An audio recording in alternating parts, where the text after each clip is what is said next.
Hello, this is Daphne Garrido. Welcome to Of Darkness and Light. I've been exploring here why I am dying in Washington State, surrounded by cultural degradation of literacy, intelligence, bravery, honesty. Um, those are the things.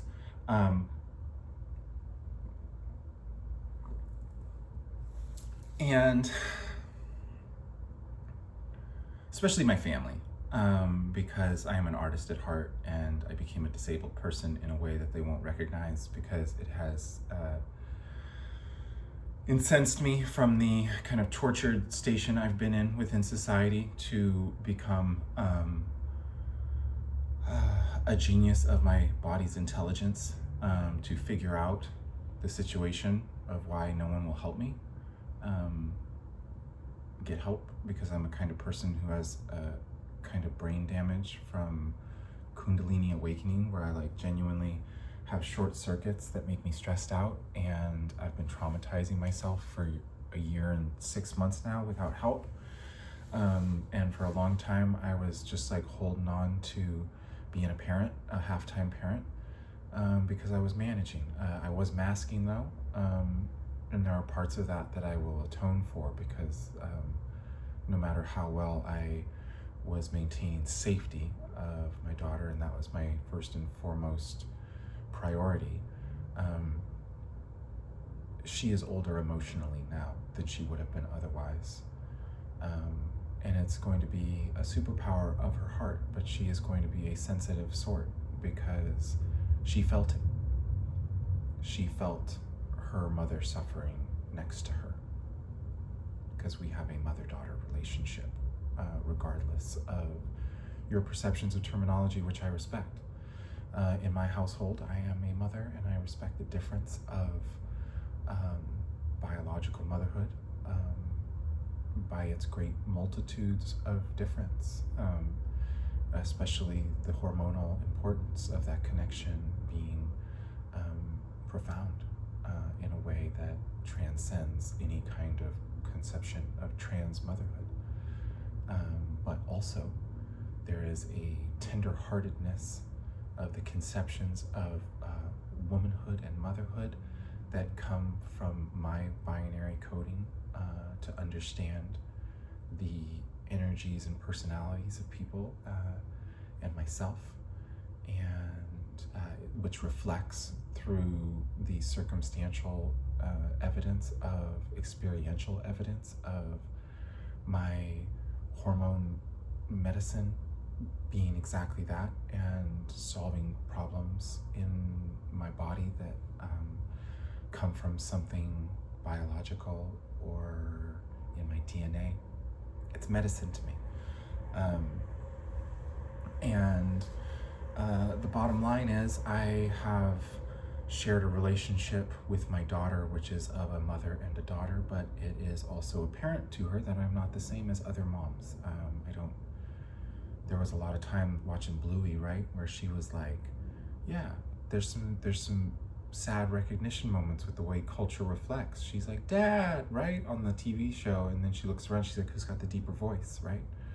And she looks at me, and it's like, yeah, well, it's okay, we were, it's just what it is. She never called me Dad, but people did in front of her, and it really, really was a boundary for me, because I know the destination of my transition. I'm still only 3.5 years into my transition, and it's just I haven't had the opportunity to do it in any kind of non-tortured way in the last 1 year and 6 months. And my representation as a heart and a personality is so of a woman, and my relationship with my daughter just fits in that box better.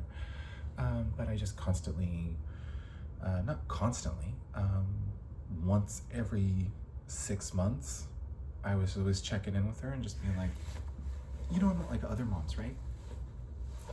And I know there are other moms out there, but she doesn't know any other trans moms. So that's a question specifically tuned to her. But a more ideologically correct way to say that would be I'm not like most other moms, right? Or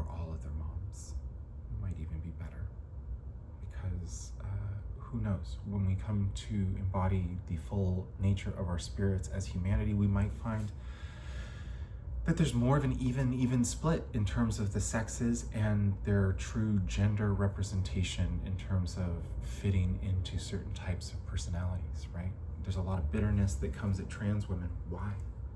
How many men out there have a woman's heart? I think it's the heart. I think there's something in the heart that is about womanhood. Sue me. So all of that to come back to the point of, I've been working through all of that and like, okay, so why are people not helping a super disabled person who's becoming a really talented writer genius who has all this capacity to like make great financial gain? Why are the people who I'm connected to online not breaking through? Why are all these celebrity Instagram teams not passing along my goods? And then I just figured it out. Hey, we've done the perfect thing here. We have just made Instagram teams of celebrities and a rare few who have seen my delusional breakdowns into their Instagram inboxes, just kind of like despise me. But now we'll go to their agents and I have this huge body of work that to people a part of those companies, they can either get to their artist or find me an agent that can just help me get past this barrier of artlessness in my family and culture in Washington State. And schizophrenic trans genocide. But here's the whole point. So I have to throw that down on every video because, for the most part, as long as I'm not purging my executive dysfunction talking about my torturous PlayStation 3 collection, I'm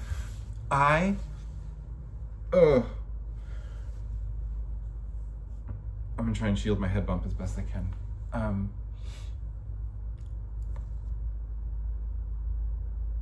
Never again. Okay, so white people, right? Capital W, H-Y-T-E. We got white people.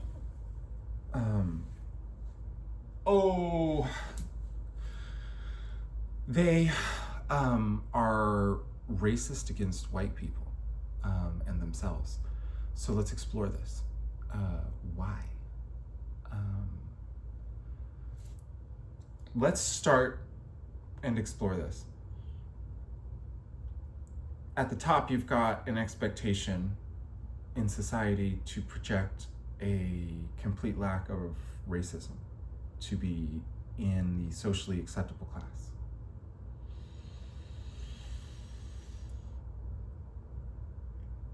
How many people who are white have like N-words that come into their head? When I was younger, I used to. And I married a black woman, and that stopped.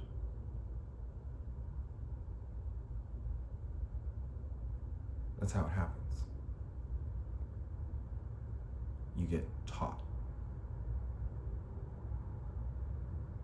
Okay, so societal expectation. We're talking about these.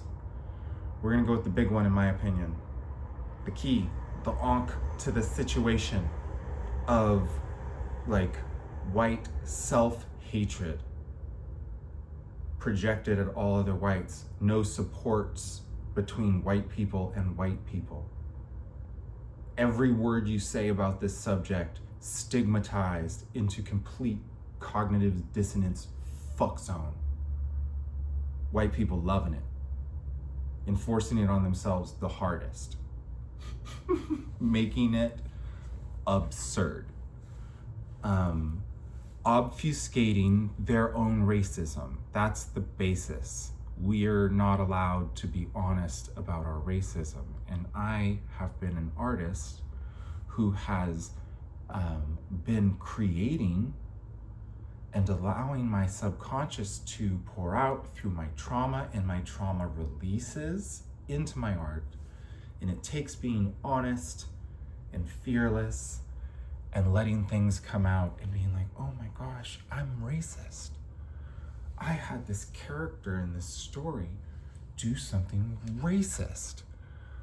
And I'm gonna leave it in, but I'm gonna be a clever artist and just kind of roast myself for it, but then also make it such a good literary device that it can't be helped but be accepted by people who appreciate art. It's kind of torturous because it's like, okay, this white bitch is letting herself be racist and she knows she is, and she's being funny about it, and she's roasting herself. And that's the energy like 90% of the time. But then there was like this 10% where it's like, hey, guess what? I just did all that. I get to say some real shit that we don't get to say very often.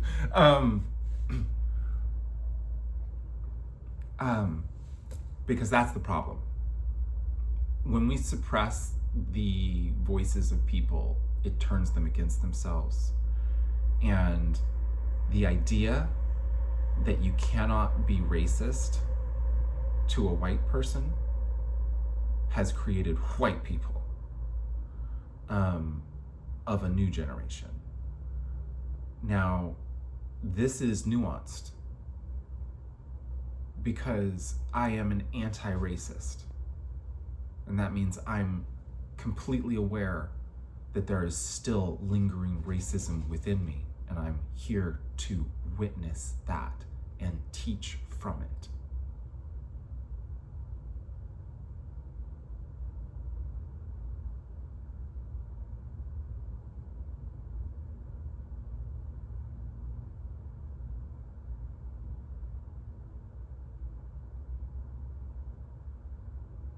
While Black folks can be racist to white folks, definitionally, they are not to be blamed. That's the logical answer, with a little nuance.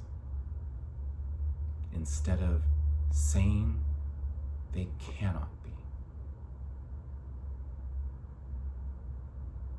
It creates problems when we use the wrong words inside of our brain. And that creates trauma in the body and spite, and it teaches us backwards.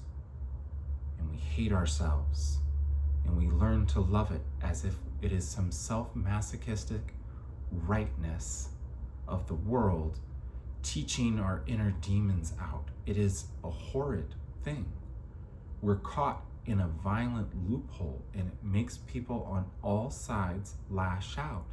And the key is compassion.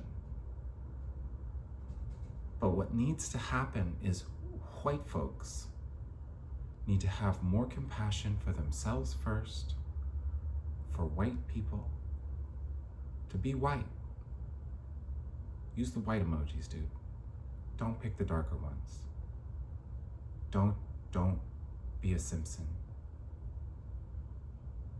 Just own it. Okay, you're white. Okay, you're racist. It's okay. It's not even just society, it's our DNA. But we can still be better when we teach ourselves from it constantly.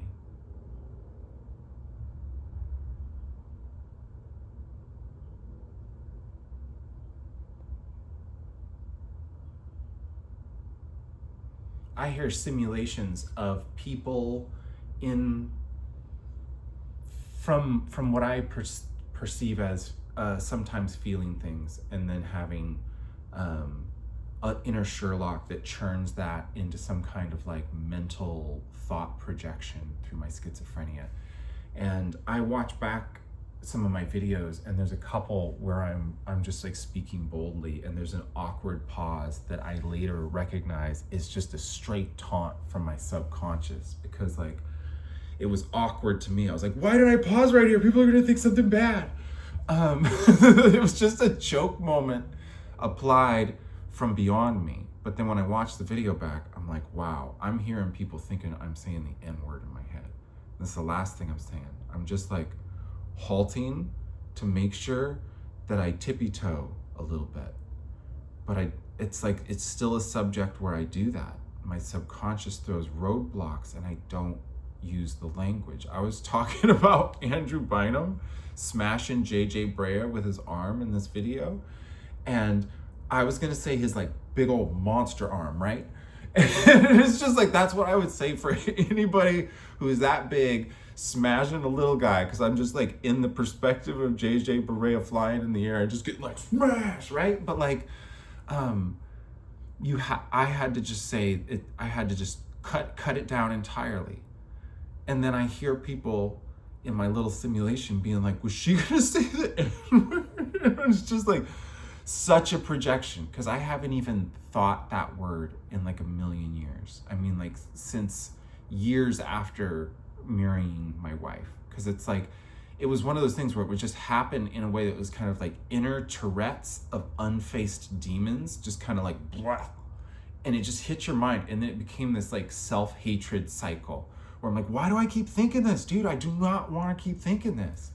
And it just was something that happened every once in a while, and then it would get caught in a loop where I'm like, fuck, dude, why am I just need to stop thinking about how I thought of that word once. And it just stopped after a while. And it's just the case of being in a loving, reciprocal relationship with a woman who's struggling with the cognitive dissonance fuckfest of people who are pretending they are not racist, being racist all the time, creating a racist world, pretending it's not racist, and then placating you and putting you on a pedestal and ignoring what's going on inside themselves. It's just like, there's no right way to respond to white people, right? And so that's what I'm saying. White folks,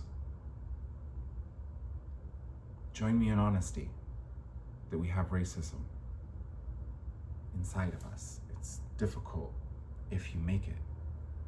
Hurts your heart, right? But to acknowledge it hurts your heart releases it.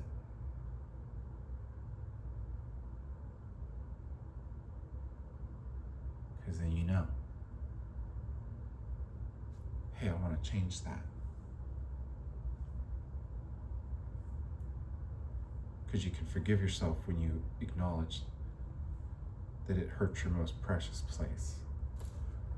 To have something exist inside you don't want, and that means something.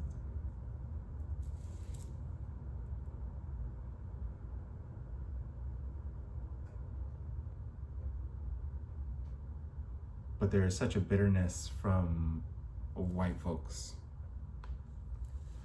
that creates white folks.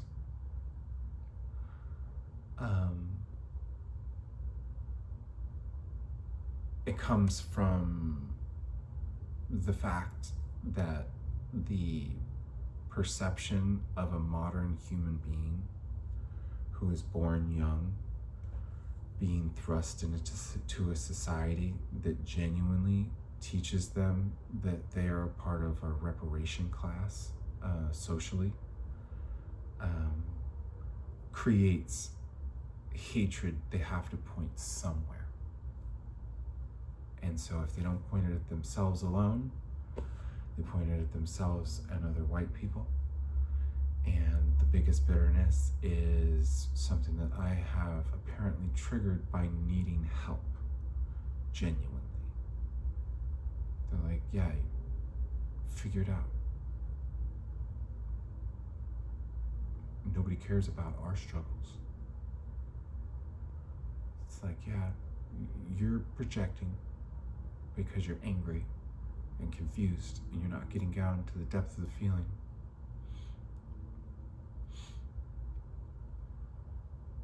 Which is that you need to forgive yourself from being racist. And then you can forgive everyone for hating white folks who has the right to forgiveness.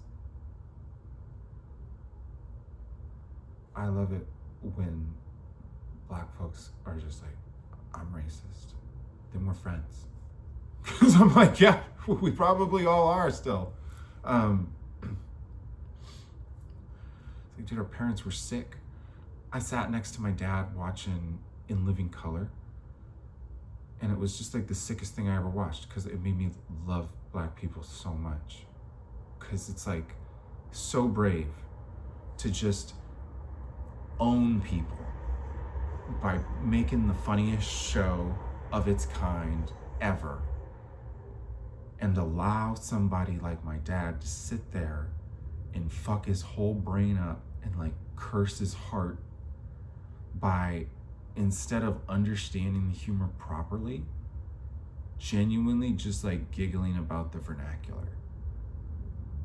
While all the while, that's like a part of the comedy, is like owning dumb white people that tune in. And it's like, I know this because I'm sitting there being like, my father is a completely ignorant man, and I'm gonna learn from this. So it's a teaching tool. But that's what's going on. I'm having faith that I'm going to be discovered as the artist I am, now that I'm actually reaching out to agents. And I'm gonna reach out to a bunch of literary agents too, and just try and see like creative artist agents that do people who write, and just try and find stability. I'll sell my car and just go on all or nothing. I think I have done enough work where the right people will see me, even though I don't have any healing with the people in my life who are cowardly for me being schizophrenic and have wielded restraining orders against a disabled woman who has never been helped once, because they're like just literally a part of completely retarded culture. Artists will save me,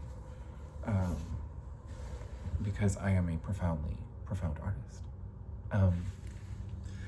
So I am taunting a little bit if you are a new friend who is tuning in, because I have actually gotten through to people just know that I have a bunch of lingering family and people that are just generally like trans misogynists. I probably have masturbators, and a couple real friends who like my work, and then people who are the same but they can't really handle my fiction, so it's too hardcore. So anyways, have a good one.